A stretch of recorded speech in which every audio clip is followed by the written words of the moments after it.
Iran Israel जंग में अब चीन भी कूद पड़ा है।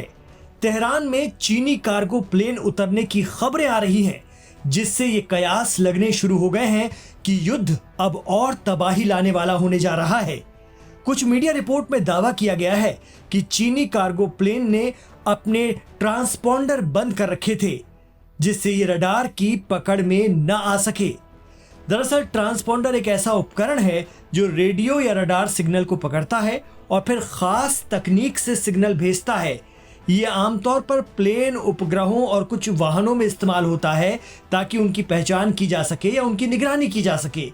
लेकिन चीन का बड़ा कार्गो जहाज जो ईरान में उतरा, उसने ट्रांसपॉन्डर बंद कर रखे थे। ऐसे में अटकलें तेज हो गई हैं कि इसके जरिए चीन ने ईरान को भारी मात्रा में हथियार या उपकरण सप्लाई किए हैं। गौरतलब है कि चीन और ईरान के बीच रणनीतिक साझेदारी और सैन्य सहयोग का इतिहास रहा है। एक्सपर्ट मानते हैं कि अगर चीन ने ईरान को बैकअप देना शुरू कर दिया है तो ये अमेरिका को सीधे तौर पर चुनौती के तौर पर देखा जाएगा।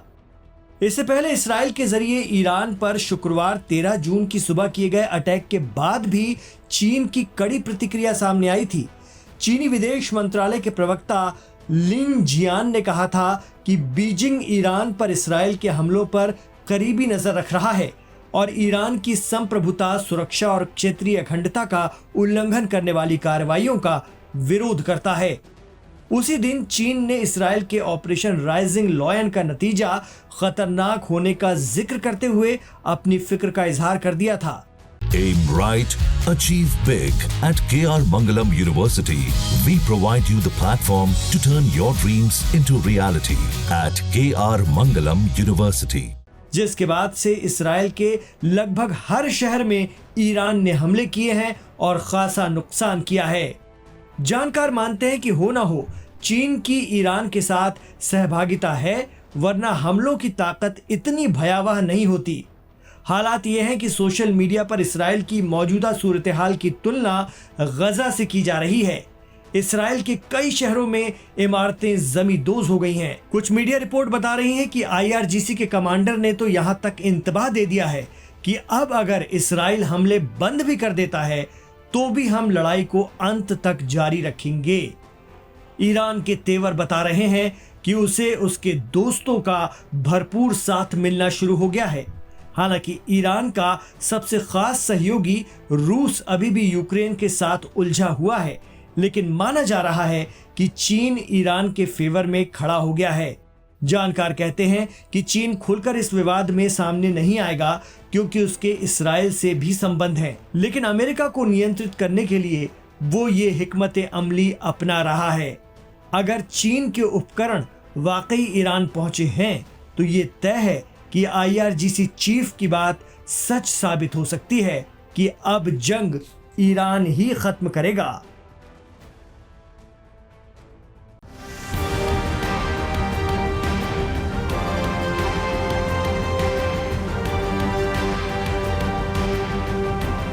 नमस्कार, आप देख रहे हैं लाइव हिंदुस्तान। इजराइल ने बीते सप्ताह ईरान पर ताबड़तोड़ हमले किए थे। तड़के 3 बजे ही इजरायली मिसाइलें ईरान के परमाणु ठिकानों पर बरसीं और सेना प्रमुख समेत 20 टॉप सैन्य कमांडरों को मार डाला गया। इन हमलों के बाद इजराइल को लगा होगा कि शायद इससे ईरान दहशत में आ जाएगा और मजबूत जवाब नहीं दे पाएगा, लेकिन अब तक के जो हालात हैं उनसे ये साफ हो गया है कि इजराइल ने भारी गलती कर दी। ईरान की भले ही टॉप लीडरशिप हमले में मारी गई, लेकिन वो इससे जल्द ही उबर आया। उसने रविवार की रात इजराइल पर जमकर हमले बोले। यहां तक कि इजराइल की राजधानी तेल अवीव पर भी कई मिसाइलें गिरी हैं। इस दौरान आयरन डोम इन हमलों को रोकने में नाकाम होता हुआ नजर आ रहा है, और चाहे वो तेल अवीव हो, हाइफा पोर्ट हो, बैटयाम शहर हो या इजराइल के दूसरे शहर, हर जगह ईरान की मिसाइलों और ड्रोन हमलों ने भारी तबाही मचाई है। सोमवार की सुबह ये जो तस्वीरें सामने आई हैं वो ईरान के हमलों से मची तबाही की गवाही दे रही हैं। कई बड़ी बड़ी इमारतें मिसाइलों से जमींदोज हो गई हैं। चारों तरफ राजधानी तेल अवीव में खौफ का आलम है। लोग सुरक्षित ठिकानों की तलाश कर रहे हैं। CNN की रिपोर्ट के मुताबिक तेल अवीव में ही ईरान की 4 बैलिस्टिक मिसाइलें गिरी और इस दौरान बंकर में छिपी एक महिला ने बताया कि उसने नीचे से ही धमाकों की तेज आवाज सुनी। ये बहुत तेज थी और मिसाइल हमले के चलते ये जो इमारतें थी वो पल भर में धराशायी हो गईं। इस महिला ने बताया कि सुबह होने पर जब हम बाहर आए तो हर कोई दहशत में था, खौफ में था। Aim right, achieve big. At KR Mangalam University, we provide you the platform to turn your dreams into reality. At KR Mangalam University. मलबे के नीचे से गुजरते हुए लोगों को अपनी नाक बंद करनी पड़ी।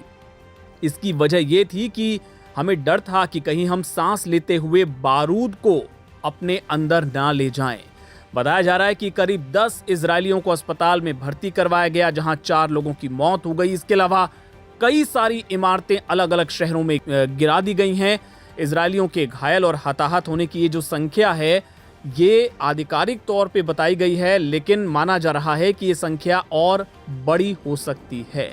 आपको बता दें कि इजरायली जो नागरिक हैं उनको पहले ही सतर्क कर दिया गया था कि वो बंकर में ही छुपे रहें या फिर सुरक्षित ठिकानों में जाकर रहने लग जाएं। सोमवार की सुबह बड़ी संख्या में तेल अवीव की सड़कों पर खौफजदा इजरायलियों को देखा गया और ईरान के हमले में भारी नुकसान की तस्वीरें लगातार सामने आ रही हैं। एक्सपर्ट्स अब इस बात को जोर देकर कह रहे हैं कि दरअसल इजराइल ने ईरान को कम आंकने की बड़ी भूल कर दी। मिडिल ईस्ट मामलों के जानकार त्रिता पारसी का कहना है कि इजराइल ने ईरान की क्षमता को कम आंका।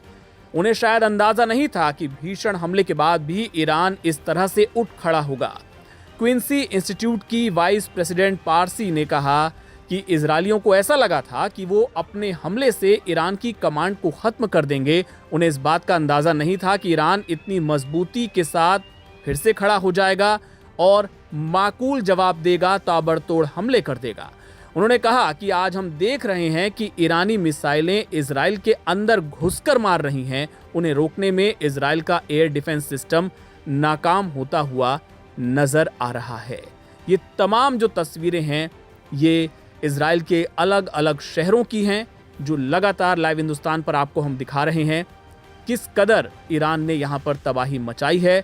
इजराइल भी हमले कर रहा है, लेकिन उसको ये गलत फहमी थी कि ईरान इस तरीके से रिटेलिएट नहीं कर पाएगा, लेकिन ईरान ने अपनी मिसाइल टेक्नोलॉजी का लोहा मनवा दिया है और जो इजराइल की सबसे मजबूत जो कवच माना जाता था आयरन डोम, वो भी इन हमलों को रोकने में नाकाम होता हुआ नजर आ रहा है। इससे जुड़े अपडेट्स लगातार आपको लाइव हिंदुस्तान पर देखने को मिलेंगे। आप बने रहिए हमारे साथ।